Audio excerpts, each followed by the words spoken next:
আসসালামাইকুম। আমাদের যারা হাইব্রিড ঘাস আমরা রোপণ করলাম ছাগলের জন্য। প্রথমে আমরা কিছু স্মার্ট নেপিয়ার রোপণ করছি, তা ছাগলের জন্য পর্যাপ্ত না, তাই আমরা আরও অনেক জায়গায় এই যারা হাইব্রিড ঘাস রোপণ করলাম।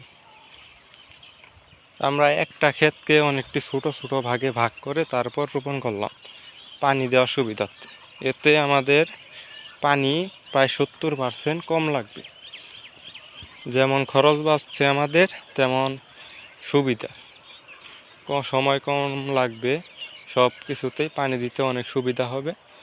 আমাদের এই যে ঘাসের জমি, আমরা এখানে যারা হাইব্রিড ঘাস রোপণ করলাম।